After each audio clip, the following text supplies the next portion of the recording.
বাংলাদেশের রাজনীতিতে সব সময়কার আলোচিত মুখ গত ৪০ বছর ধরে আমাদের সাথে এখন উপস্থিত আছেন বীর মুক্তিযোদ্ধা সাবেক সংসদ সদস্য জনাব জয়নুল আবেদিন ফারুক। আমার অত্যন্ত প্রিয় একজন রাজনীতিবিদ, যিনি আমাকে অনেক স্নেহ করেন। অনেক সময় আমি ফারুক ভাইয়ের সাথে অনেক টক শো করার সুযোগ হয়েছে, আমার কথা বলার সুযোগ হয়েছে আসলে অনেক, যেটা মানে ঠিক পর্দায় ছিল না, পর্দার বাইরেও। ফারুক ভাই, আপনাকে আমাদের অনুষ্ঠানে স্বাগত। আপনি স্টুডিওতে এসেছেন, সত্যি আমরা সবাই খুব খুশি। ঈদ বেশি দিন হয়নি, আমি চোখের চিকিৎসার জন্যই নিউ ইয়র্কে আসতে হয় প্রতি বছর একবার।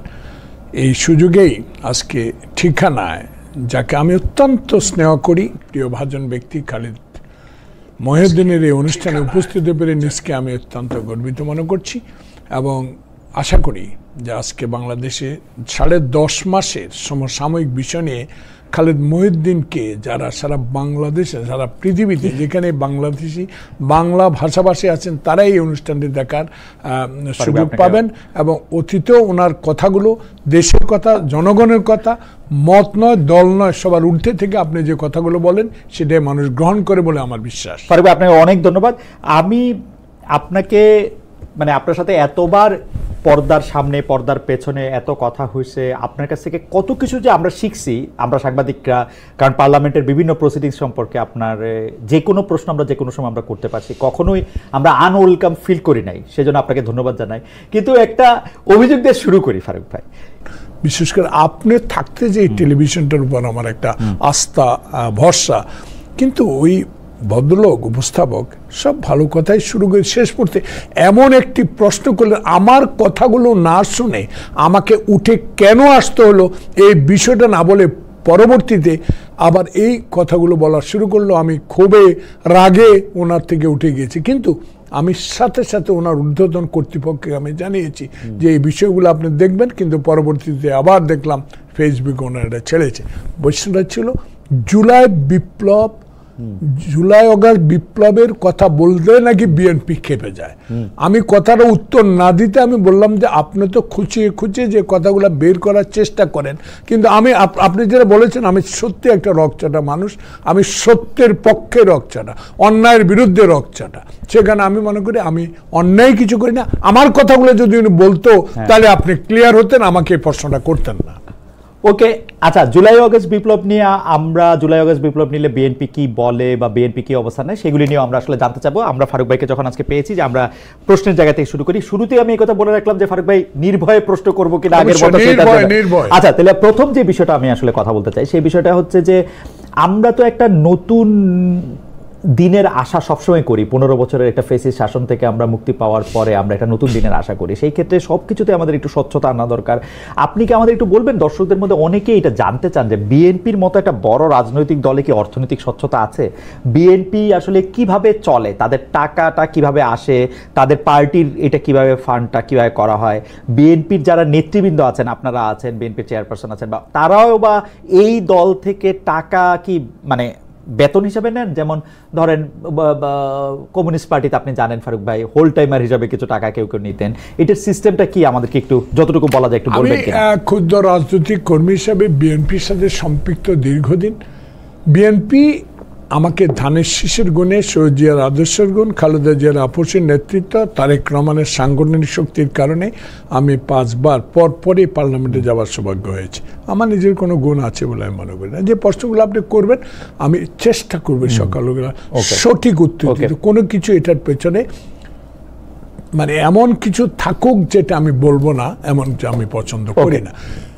বাংলাদেশ জাতীয়তাবাদী দলের অসংখ্য কর্মী, নেতা, সমর্থক এবং পদ পদবি প্রায় 600-র উপরে, প্রত্যেকে একটা নির্ধারিত ফি আছে।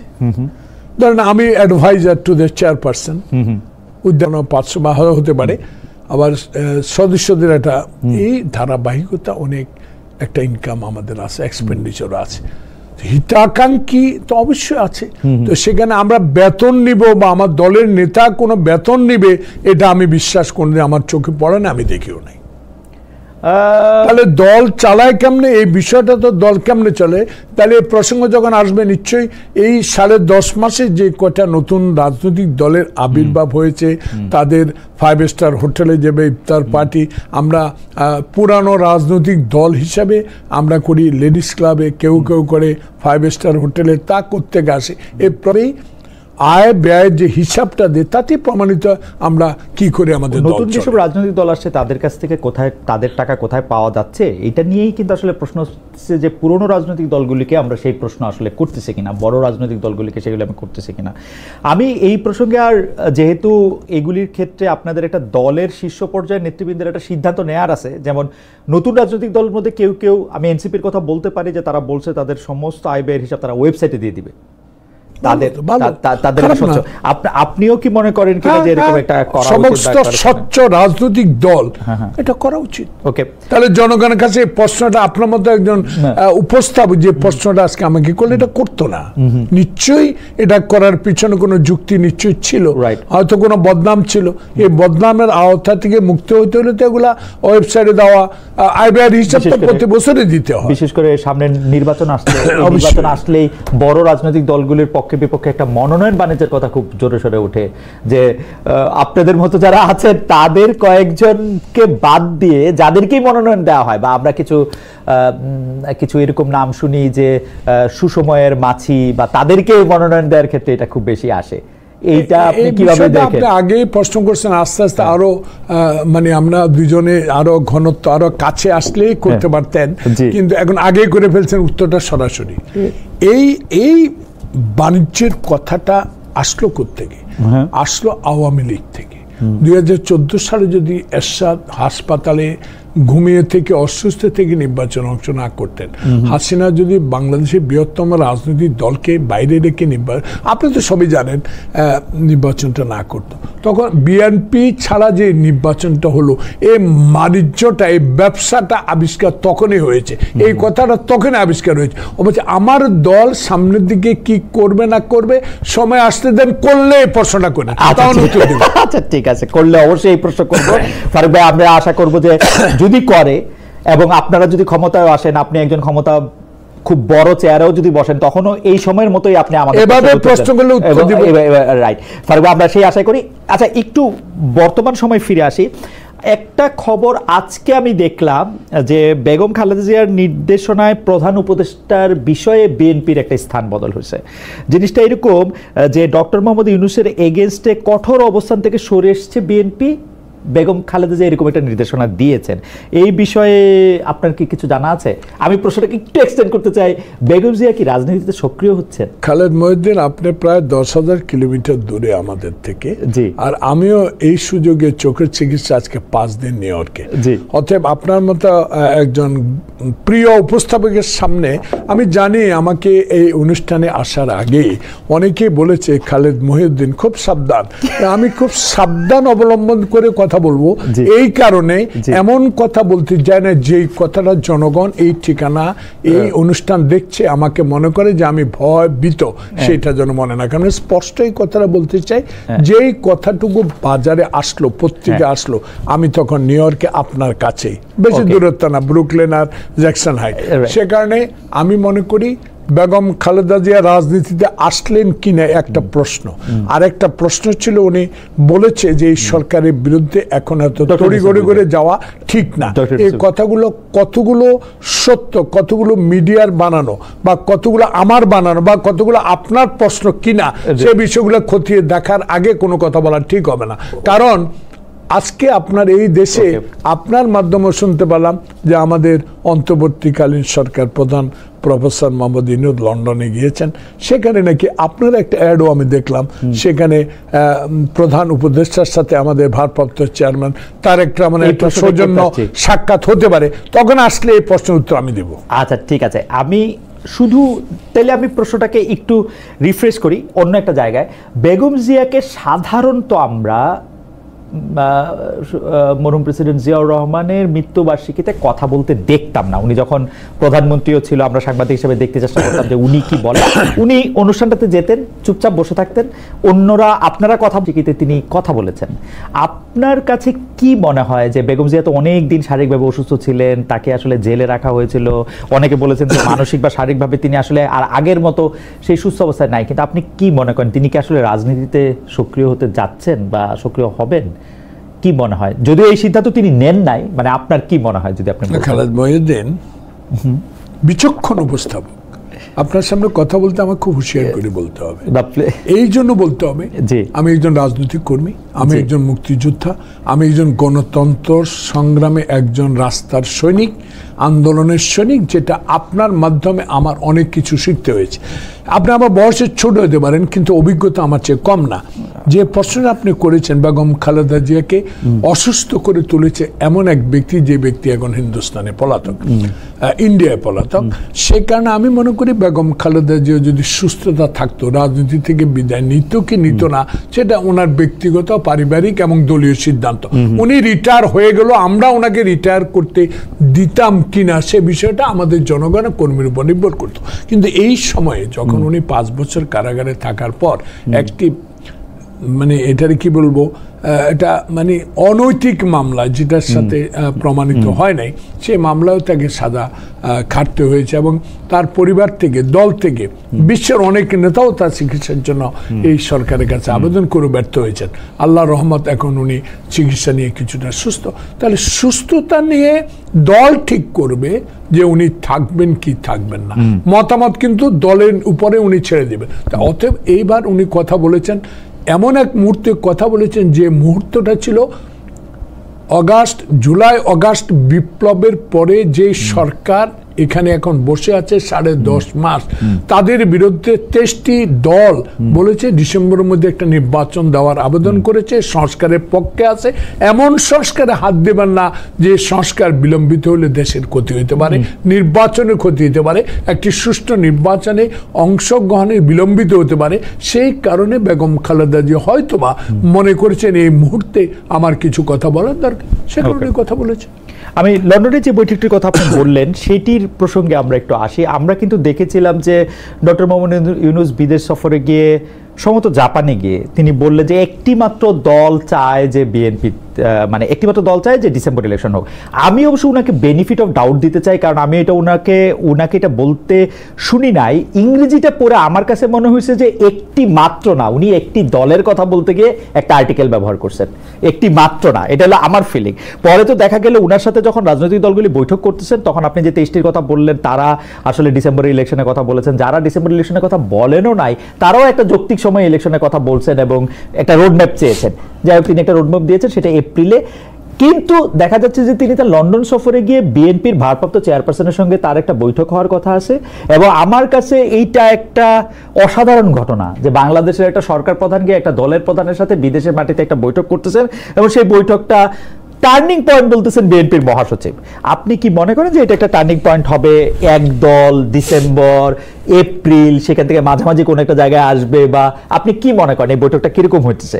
মানে সরকার প্রধান একটা দলের প্রধানের সাথে বৈঠক করতেছেন দেশের বাইরে গিয়ে, আপনার কাছে কেমন লাগতেছে? মানে বাংলাদেশের রাজনীতিতে আপনি একজন কালের সাক্ষী, আপনি আপনাকে দাসও আমি দেখেছি, আপনাকে ইন্ডিপেন্ডেন্টও দেখেছি, আপনাকে সাংবাদিকতার জগতও আমি দেখেছি। সে কারণে এই প্রশ্নের উত্তর এইভাবে আমি দিতে চাই।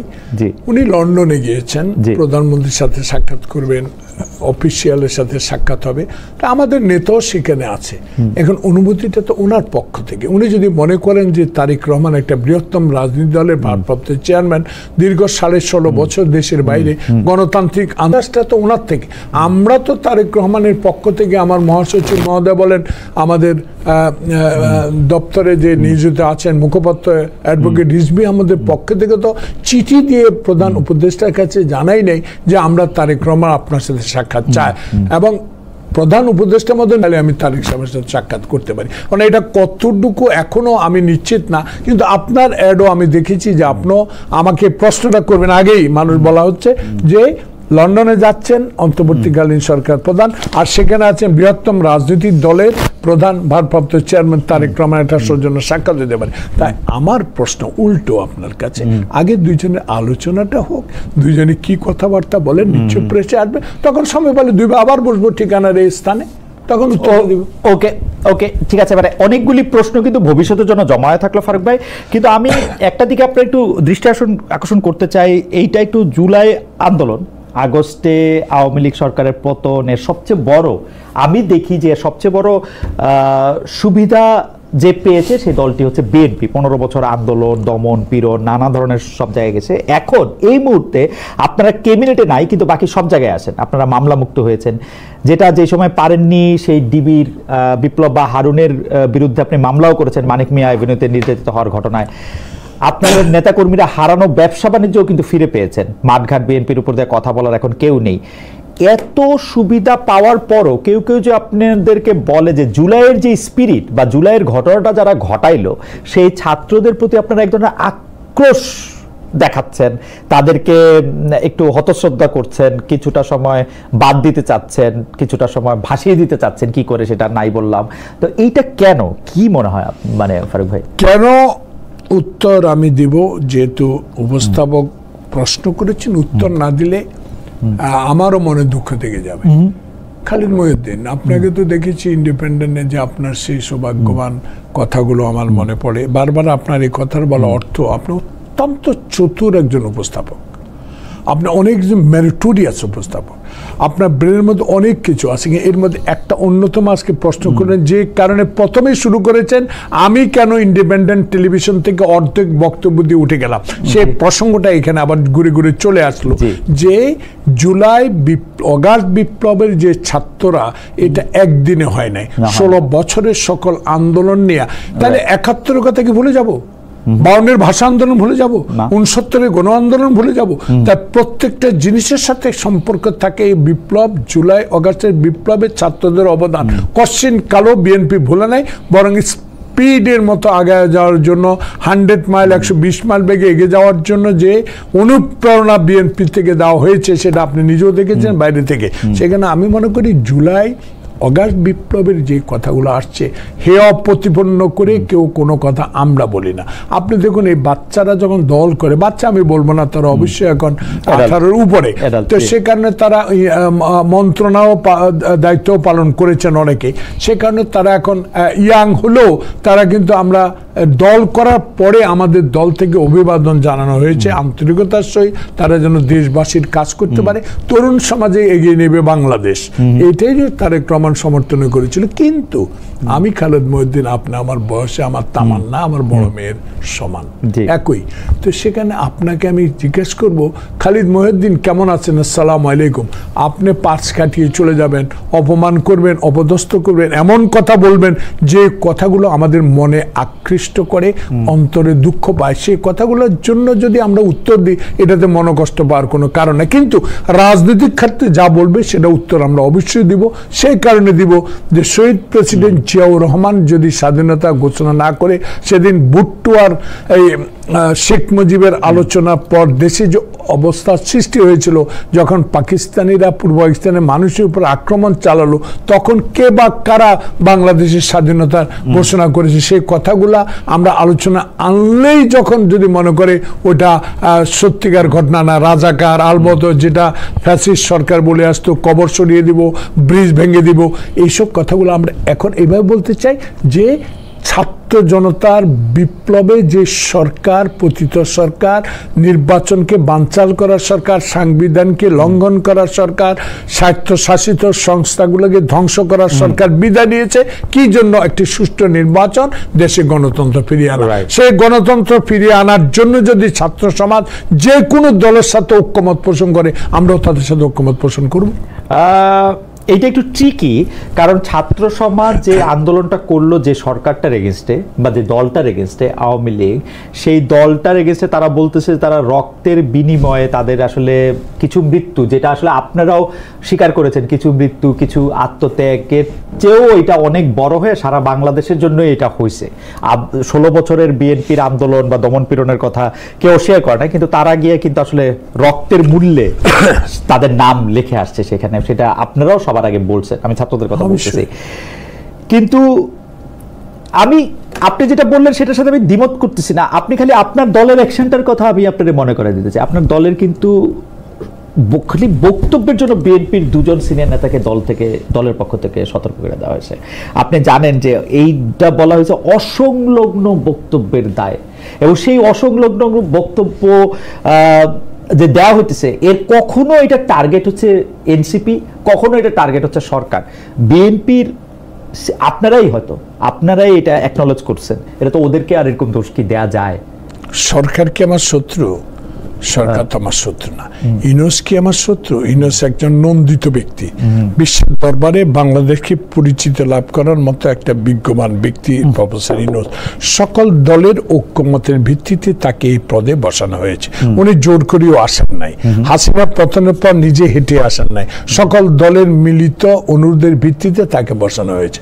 উনি আমাদের শত্রু না। এনসিপি যে নতুন দল, তারাও আমার শত্রু না। তারা আমাদের সন্তানের মতো দেশে এগিয়ে যাবে এবং দেশে সরকার গঠন করার মতো দল গঠন করবে। কিন্তু একটা বিষয় আমি এখানে আপনার সাথে একমত হতে পারছি না, যে আমাদের শত্রু এই সরকারও না, এনসিপিও না। আমরা শুধু মনে করিয়ে দিতে চাই যে নির্বাচন পদ্ধতিকে 2014 সাল থেকে ধ্বংস করে দিয়ে দেশে বিরাজমান রাজনৈতিক সংকট সৃষ্টি করে সকল ক্ষেত্রে বাংলাদেশের রাজনীতিকে ধ্বংস করে দিয়েছিল, সেই নেতৃত্ব এখন নাই। সকলে গ্রহণযোগ্য যে ব্যক্তিটা বসিয়েছেন, 10.5 মাস কিন্তু সময় লাগার কথা না খালিদ মহিউদ্দিন। আপনার মতো একজন বিজ্ঞবান সাংবাদিক যদি বয়সে ছোট হতে পারেন, কিন্তু বুদ্ধি আমার চেয়ে অনেক বেশি। আপনি নিজে বসে বসে একটু চিন্তা করেন না, যদি শাহাবুদ্দিন 3 মাসে একটা নির্বাচন উপহার দিতে পারে, হোয়াই নট ইউনূসের মতো একটা লোক যিনি গ্রহণযোগ্য, যিনি 10.5 মাসের পরও নির্বাচনের ডেট নিয়ে এখনো আমাদের কথা বলতে হয়, ওনাকে কথা বলতে হয়। অভয় দিলে আমি কইতে পারি এর জন্য দায়ী হচ্ছে বিএনপি। আমি উত্তর দেব না, আপনি বলতে, আমি উত্তর দেব। আমি কেন বলতেছি সেটা বলেন। দেখেন, বিএনপি আমার যদি ভুল না হয়ে থাকে 2022 সালে 31 দফা দিল, মানে আরো 3 বছর আগে, আরো 3 বছর আগে। সেই 31 দফার মধ্যে যা যা কিছু আছে তা কিছু নিয়ে কিন্তু এই সরকার কিছু সংস্কার করতে চাইলো। বিএনপি প্রথম থেকেই সেই সংস্কারগুলির বিপক্ষে একটা অবস্থান নিয়ে আসছে, এবং মানে বিএনপি কিন্তু এই সংস্কারটাকে দেরি করাইতে গিয়া বা সংস্কারটা না করতে গিয়েই কিন্তু অনেক কাজকর্ম এটা করা সম্ভব হয়নি। আমি আপনাকে ধরে ধরে বলতে পারি যে 1 নম্বরে ছিল সংবিধান সংস্কার কমিশন গঠন, সম্প্রীতিমূলক সমন্বিত রাষ্ট্রসভা প্রতিষ্ঠা, জাতীয় সমন্বয় কমিশন গঠন, নির্বাচনকাল দল নিরপেক্ষ তত্ত্বাবধায়ক সরকার ব্যবস্থা পুনর্বর্তন, রাষ্ট্রের ক্ষমতার ভারসাম্য প্রতিষ্ঠা, প্রধানমন্ত্রীর দায়িত্ব পালনের সময়সীমা নির্ধারণ, আইনসভা উচ্চকক্ষ প্রবর্তন, I can go on and on and on. এই 31 দফার মধ্যে যা কিছু আছে আমি খুব মনোযোগ দিয়ে পড়ে দেখছি, এর বাইরে কিন্তু আমার শ্রদ্ধ প্রফেসর আলী রিয়াজ খুব রেডিক্যাল কোনো কিছু একটা বলতেছে, এরকম কোনো কিছু আমার মনে হয় নাই। কিন্তু বিএনপি সংস্কারের বিপক্ষে একটা অবস্থান নিয়ে ব্যাপারটা সংস্কার না নির্বাচন এরকম একটা জায়গায় নিয়ে গেছে। আমি তো আগে বলেছি এইসব প্রশ্নের সম্মুখীন আমাকে হতেই হবে। কার সামনে? খালিদ মহিউদ্দিন। অত্যন্ত বিচক্ষণ ব্যক্তি, বিচক্ষণ প্রশ্ন, এটা আমি ঘাবড়াই না। আর বিশেষ করে আপনার সামনে তো ঘাবড়াবার প্রশ্ন ওঠে না। এই কারণে যে আপনি বলেছেন সংস্কারের বিষয়ে সরকারের সাথে আমাদের যে দ্বিমত, সেটা না। প্রশ্ন হলো সময়। 31 দফা 22 এখনো আছে, তাহলে 31 দফার মধ্যে নির্বাচন মুখী যে সংস্কারটা আমার প্রয়োজন, সেই সংস্কারের মধ্যে দিয়ে বাংলাদেশে আন্দোলনরত সকল রাজনৈতিক দলের ঐক্যমত একটাই, যে আপনার দেরি না করে সংস্কার, শুধু নির্বাচন বা সাংবিধানিক কিছু সংস্কার করে পুরো 31 দফা তো আমি সরকারে যদি গঠন করতে পারি আমি করব। আপনারা এত সময় লঙ্ঘন করে, সময় নষ্ট না করে এত পুরা নতুন নতুন কমিশন, নতুন নতুন সংস্কার নিয়ে নির্বাচন বিলম্বিত হচ্ছে বলে জনগণ মনে করে বিধায় বিএনপি নির্বাচনের তারিখটা চায়। আপনি ফারুক ভাই, আপনার কাছ থেকে তো আমি অনেক কিছু শিখি। দেখেন আমার ধারণা এই 31 দফা বিএনপি যা করছে, আমি আপনাকে 8 নাম্বার দফাটা আমি আপনাকে পড়া শোনাই। দেখেন এই সরকারে কি করার আছে যদি সে এইটা করতে চায়, এবং আমার ধারণা এই সরকার বিএনপির থেকে শিখে এটা করতে চাইছে।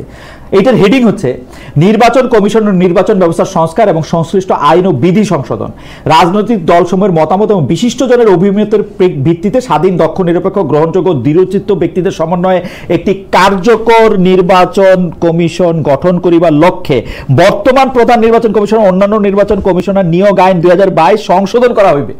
এইটা সংশোধন করতে হবে। ইভিএম নয়, সকল কেন্দ্রে পেপার ব্যালটের মাধ্যমে ভোট প্রদান নিশ্চিত করতে হবে।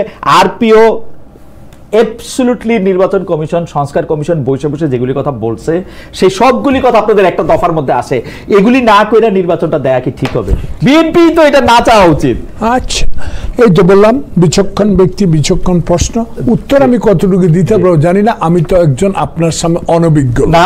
আর এই যে বিষয়টা আপনি উল্লেখ করে বললেন, প্রত্যেকটা লাইন আমি সমর্থন করলাম, কিন্তু কারো টাকা মাফ করে দেওয়ার জন্য না, কাউকে ক্ষমতা বসিয়ে দেওয়ার জন্য না, কাউকে দিয়ে একটা নতুন রাজনৈতিক দল গঠন করার জন্য না, কাউকে আবার ক্ষমতায় বসিয়ে দেওয়ার জন্য একটা নতুন রাজনৈতিক দলকে সমর্থন করার জন্য না। এইসব সংস্কারগুলো যেটা খুবই প্রয়োজন সেগুলা করে নির্বাচিত প্রতিনিধিদের ক্ষমতা দেওয়ার পরে আমাদের এইগুলা যদি অন্য দল রাজনৈতিক ক্ষমতা যায় তারা করব, নাহলে আমরা করব। তাহলে বিলম্বিত অর্থ 111। আমি আমার দৃষ্টিতে আমার মতামতের ভিত্তিতে একজন রাজনৈতিক কর্মী বিএনপির সমর্থক হিসাবে 5 বারে আমার গুণে আমি কিন্তু এমপি হই নাই। 5 বার আমি ধানের শীষ, শহীদ জিয়ার আদর্শ, খালেদা জিয়ার আপসের নেতৃত্ব, তারেক রহমানের সাংগঠনিক শক্তির উপর নির্ভর করে আমি 5 বার পর একবারও হারি নাই। তাই খালিদ মাহমুদ, আমার প্রশ্ন, এই লম্বা সংস্কার দিতে গিয়ে অনেক সময় প্রয়োজন হয়ে যাবে। দেখবেন যে আমরা ডিসেম্বরে চাইছি, 2026 ডিসেম্বর হলো না। মনে না আপনারা যদি প্রথম থেকে সহযোগিতা করতে তাহলে এতদিন এগুলি হয়ে যেত। সহযোগিতা 100 বার করেছি, কোনোদিনও আমরা বলি না আপনাকে অসহযোগিতা করি। কারণ আপনাকে বলি, আপনি তো দেশের বাইরে থাকার পরও প্রতি মুহূর্তে আমার চেয়ে বেশি বাংলাদেশের রাজনীতি নিয়ে আপনি খবর রাখেন। দেখেন খালিদ মাহমুদ সাহেব যখন প্রফেসর ইউনূসের মতো বৃদ্ধ মানুষ, শিক্ষিত মানুষ, উচ্চ শিক্ষার মানুষ, যিনি বাংলাদেশকে কিছু দিতে পারবেন, উনি যখন বলেন আপনাদের সকল রাজনৈতিক দলকে একই সাথে দেখলে আমার সাহস বেড়ে যায়, এই সাহস বাড়াবার সুযোগটা করে দিয়েছে কে? 16 বছর ধরে জেল, জুলুম, হাঁটু পানি, কবরস্থানে ঘুমিয়ে, কোর্টের বারান্দায় না খেয়ে হাজিরা দিয়ে যে আন্দোলন সংগ্রামে আমরা ছাত্রকে সমর্থন দিয়েছি, তারা আজকে বিপ্লব সংগঠিত করেছে। এই ব্যক্তিটির কাছে যদি সংস্কারের নামে বিলম্বিত হয়ে জনগণের কাছে হেয় প্রতিপন্ন হন, তাহলে খারাপ শুধু ওনার লাগবে না, আমাদেরও লাগবে। কিন্তু আমরা কি ফারুক ভাই, আমরা তো আসলে আমাদের অভিজ্ঞতা থেকে আমরা শিক্ষা নেই। তা আমাদের অভিজ্ঞতা কি? আমাদের অভিজ্ঞতা হচ্ছে 2001 সালের তত্ত্বাবধায়ক সরকার, জাস্টিস লতিফুর রহমানের নেতৃত্বে গঠিত তত্ত্বাবধায়ক সরকারে ব্যারিস্টার সৈয়দ ইশতিয়াক আহমেদ ছিলেন আইন উপদেষ্টা। তিনি বিচার বিভাগ আলাদা করার সমস্ত কিছু ঠিক করার পর বিএনপি থেকে বলা হলো, আসলে বেগম জিয়াই বললেন যে এটা তো আসলে এত বড় ঘটনা, এটা আমাদেরই করা উচিত। তারপরে কিন্তু এটা 5 বছর করা হয় না। এখন এই সংস্কার যে আপনারা ক্ষমতায় গেলে করবেন, এইটা তো আমরা আপনাদের উপরে কেমনে আস্থা রাখবো?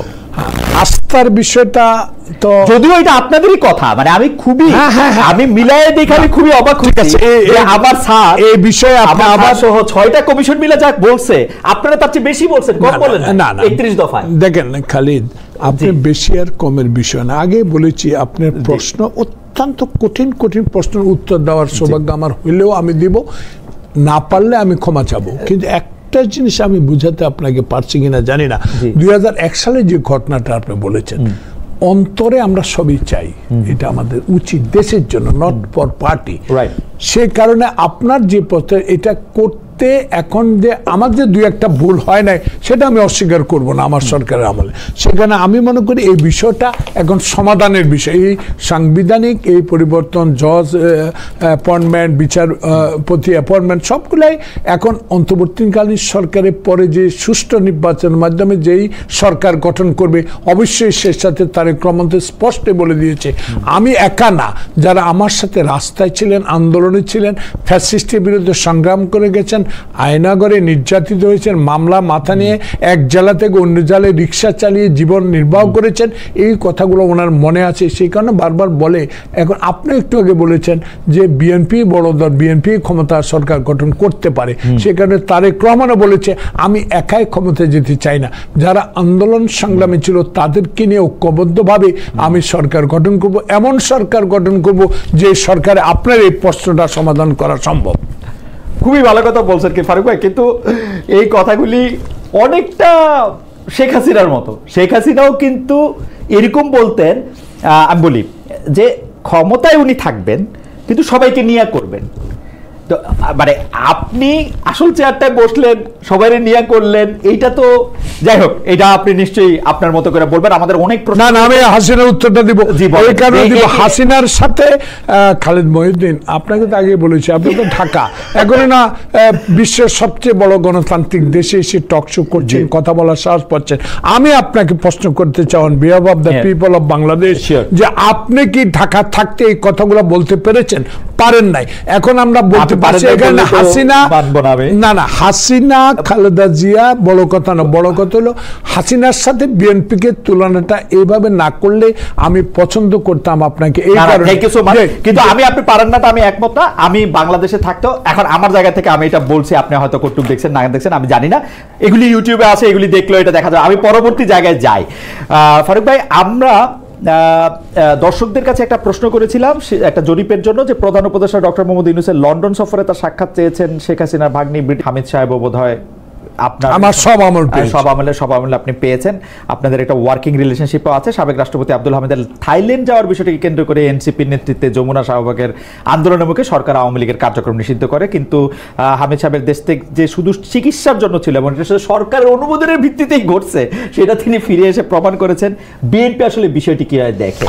আমার দৃষ্টিতে আমি বিএনপির কথা বলতে চাই না, একজন রাজনৈতিক কর্মী হিসেবে, দেশের গণতান্ত্রিক শক্তির একজন কর্মী হিসেবে আমি এইটুকু আপনার মাধ্যমে ঠিকানার সকল দর্শক শ্রোতাকে এটা বলতে চাই, আব্দুল হামিদ নাটক এবং নায়িকা কি একজন আছেন, ওই নাটক, এইসব নাটক করে কারা করছেন, এই নাটককে কারা সহায়তা করছেন, এই বিষয়গুলো তদন্ত কমিটি হয়েছে।